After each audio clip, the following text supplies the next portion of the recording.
ஆன்மீக பந்தம் நேயர்களுக்கு கிறிஸ்டியின் அன்பு வணக்கம். நம்மோடு ஜோதிடர் கஜலட்சுமி இணைஞ்சிருக்காங்க. வணக்கம் மேம். அடுத்ததாக ரொம்ப முக்கியமான ராசி, ஏன்னா இப்போ தேர்தல் வேற வரப்போகுது இல்லையா? ஸோ அதனால வந்துட்டு ரொம்ப பாசமானவங்க, குடும்பத்துக்கு ரொம்ப இம்பார்ட்டன்ட் கொடுக்கக்கூடியவங்க, ஒரு தாயுள்ளம் படைத்தவங்க அப்படின்னு சொல்லி கடகராசிக்கு ஜென்ரலாகவே நான் வந்து தேடி பார்க்கும்போது அப்படி தான் வருது. ஸோ கடகராசிக்கு இந்த புத்தாண்டு எப்படி இருக்க போகுது? ஏன் அப்படி தாய் உள்ளம் அப்படின்னு சொன்னாங்கன்னா, கடகராசியோடைய ஓனர், அந்த வீட்டோடைய கிரகம்னு இருக்கும்ல, அது வந்து சந்திர பகவான். சந்திரனாலே அம்மா, தாய் உள்ளம், பாசம், எல்லாரையும் சந்தோஷப்படுத்தி பார்க்கக்கூடியது, உணவு கொடுத்து அவங்க வயிறு மட்டும் இல்லை மனசும் சந்தோஷமாக நினைக்கக்கூடியது, அது மாதிரி எல்லாத்தையும் ஃபில்ஃபில் பண்ணக்கூடிய ராசி அப்படின்னா கடகராசி.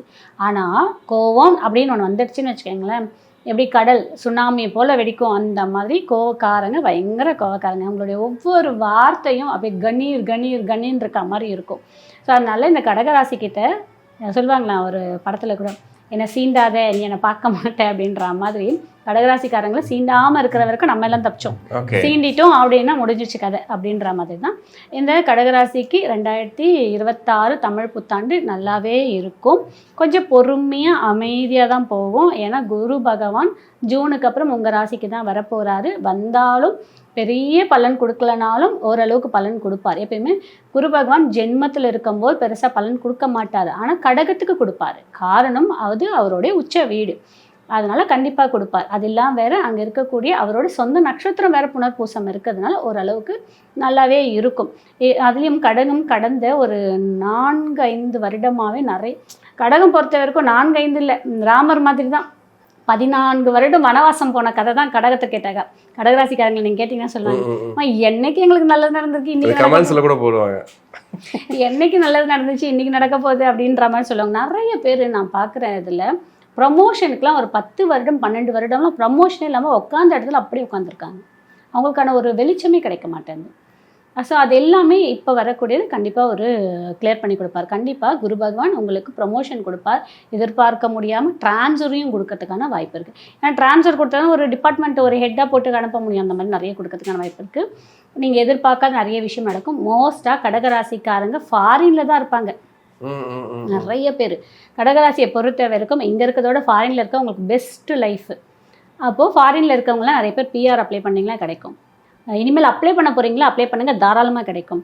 இல்லை இதை விட ஒரு நல்ல ஜாப், இல்லை அதை விட இன்னொரு எக்ஸ்ட்ரா நான் பிஸ்னஸ் பண்ண போகிறேன், ஏதாவது எக்ஸ்ட்ரா இது பண்ண போகிறீங்க பண்ணுங்கள், தாராளமாக பண்ணலாம்.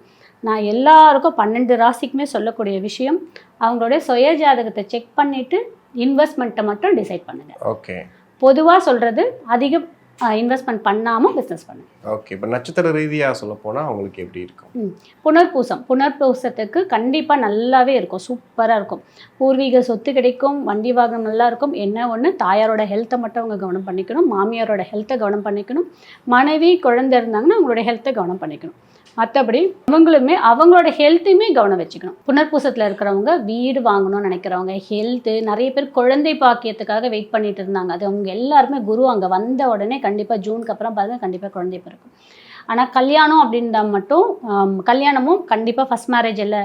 கடகத்துக்கு இன்னொரு பிரச்சனையும் இருக்குது, என்ன அப்படின்னு பார்த்தீங்கன்னா இந்த பூச நட்சத்திரத்தில் நிறைய பேர் 90s கிட்ஸில் மேரேஜ் ஆகாமல் நிறைய பேர் இருக்காங்க.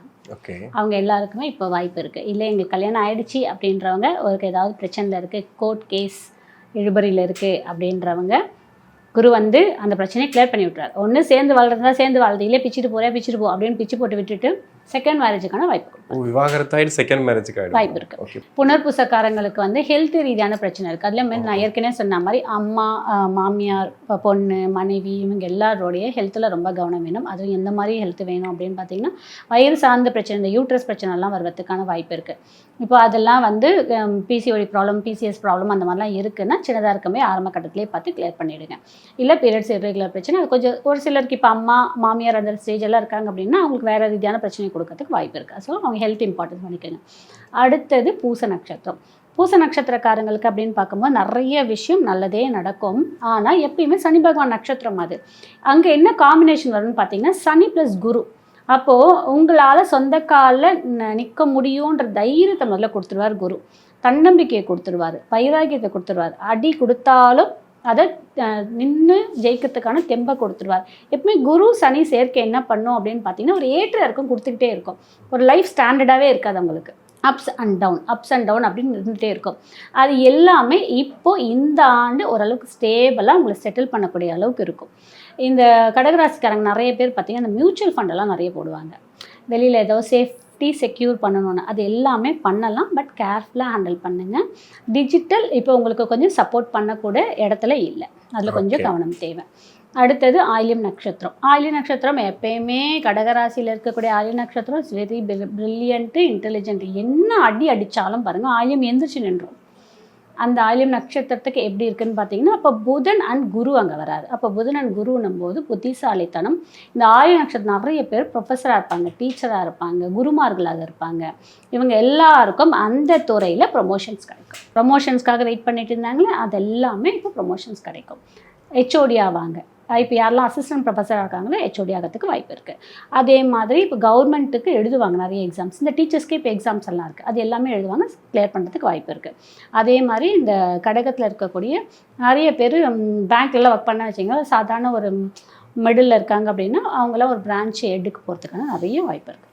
ஓகே, கடகம் பயன்படுத்து. இவங்களுக்கான வழிபாட்டு முறைகள் என்ன சொல்லுவீங்க? ஆயுள் நட்சத்திரக்காரங்க எதில் ரொம்ப கவனம் வேணும் அப்படின்னு பார்த்தீங்கன்னா, ஜாபில் கண்டிப்பாக கவனம் வேணும். ஜாபில் கொஞ்சம் கேர்லெஸ்ஸாக இருந்தீங்கன்னா உங்களை தூக்கி போட்டு வெளியில் போட்டு போயிட்டே இருந்துருவாங்க. ஸோ அதில் கவனம் வேணும். ஓவரால் பார்க்கும்போது கடகராசிக்கு யாருக்கெல்லாம் கல்யாணம் ஆகலைன்றவங்களுக்கு கல்யாணம் ஆகும். முதல் கல்யாணம் பிரச்சனையில் இருந்து அதை டைவர்ஸ் கோர்ட் கேஸ்ன்னு இருக்குன்னா அதை முதல்ல கிளியர் ஆகிட்டு அதுக்கப்புறம் 2வது கல்யாணத்துக்கு வாய்ப்பு இருக்குது. அதே மாதிரி காதல் அந்த மாதிரிலாம் இருந்துருந்துன்னு வச்சுக்கோங்க, அது கொஞ்சம் சிறு சிறு பிரச்சனையை கொடுத்து கிளியர் பண்ணுறதுக்கான வாய்ப்புகள் இருக்குது. அதே மாதிரி கடகராசியில் ஃபேமிலி ஈவெண்ட் நிறைய நடக்கும். இவங்களோட தலைமையில் என்கேஜ்மெண்ட்ஸு நிறைய இவங்க ஃபங்க்ஷனுக்கு போயிட்டு வர மாதிரி இருக்கும். அப்புறம் பூர்வீகத்தில் கோவில் இதெல்லாம் நிறைய அட்டன் பண்ணுற மாதிரி இருக்கும். அந்த மாதிரி விஷயம்ஸ்லாம் நிறைய நடக்கும், வாய்ப்பு ஜாஸ்தி இருக்குது. இவங்க யார் வழிபாடு எடுத்துக்கலாம் அப்படின்னு பார்த்தீங்கன்னா, காமாட்சி அம்மன் வழிபாடு எடுக்கும்போது நல்ல ஒரு மாற்றத்தை கொடுக்கும். இல்லை எங்கள் ஊரில் காமாட்சி அம்மன் இல்லை, எங்களால் காஞ்சிபுரம் போக முடியல, ஏன்னா இப்போ அதே பேரில் நிறைய நம்ம ஊர் பக்கத்துலேயே கோவில்லாம் இருக்குது, இல்லை எங்களால் அது பார்க்க முடியலன்றவங்க அம்பாள் எடுத்துக்கோங்க.